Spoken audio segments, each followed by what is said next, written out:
Um jornalista russo foi condenado a 25 anos de prisão nesta segunda-feira por crime de traição. O opositor do atual governo, Vladimir Kara-Murza, era um crítico da invasão à Ucrânia. A gente volta à Europa, quem traz os detalhes é o nosso correspondente Luca Bassani. Ô Luca, o que diz o tribunal nesse caso que vem chamando a atenção, hein, Luca?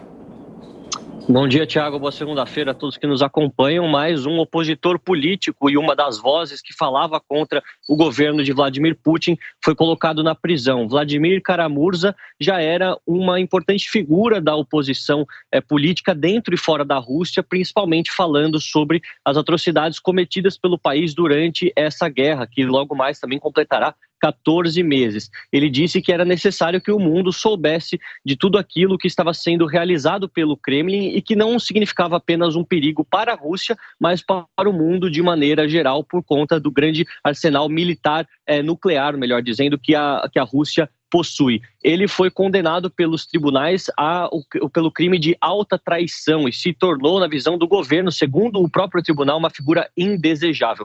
Ele então foi condenado a 25 anos de prisão em uma colônia penal, onde há provavelmente também trabalhos mais forçados que lembrem o estilo das prisões soviéticas que nós tivemos ao longo de todo o século XX, pelo menos é o que dizem os analistas de direitos humanos que também observam a questão russa de maneira mais próxima. Aquilo que a gente vê é que ele era também muito próximo a Boris Nemtsov, que foi um dos maiores opositores políticos de Putin durante os anos 2010, 2015, quando Nemtsov foi assassinado. Kara-Murza, inclusive, que já continua preso, né, agora está condenado a 25 anos, já foi envenenado em 2 ocasiões. Então, a gente percebe que as vozes de oposição na Rússia têm sido fortemente perseguidas e a comunidade internacional olha para isso com uma grande preocupação, porque esse era uma das únicas vozes ainda dentro da Rússia que falava abertamente contra a operação militar especial, chamado assim pelo Kremlin, mas nós sabemos a guerra na Ucrânia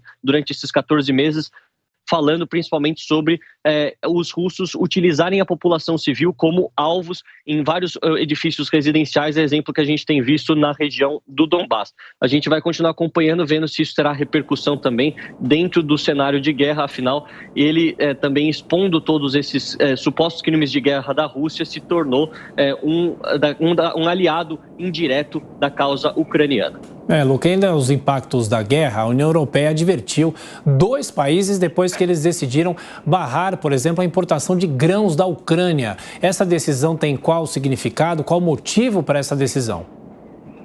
Pois é, Thiago, é importante mencionar que antes da guerra a Ucrânia exportava os seus grãos pelo Mar Negro. E assim eles chegavam no Mar Mediterrâneo e depois aos diversos países do sul da Europa e Europa Central. Com as questões militares no Mar Negro, esse transporte não tem se tornado possível como era anteriormente. Então eles seguem a via terrestre pela Polônia ou até mesmo a Hungria. Só que esses 2 países também têm as suas próprias indústrias voltadas para o grão, a própria agricultura muito forte nesse setor, e eles estavam reclamando que os preços dos produtos ucranianos eram muito mais baratos daqueles praticados dentro do seu país. Portanto, eles decidiram banir unilateralmente a importação desses grãos, o que vai contra todas as regras da União Europeia, que tem a premissa de decidir tudo sobre importação e exportação a todos os países do bloco, e Polônia e Hungria são parte da União Europeia.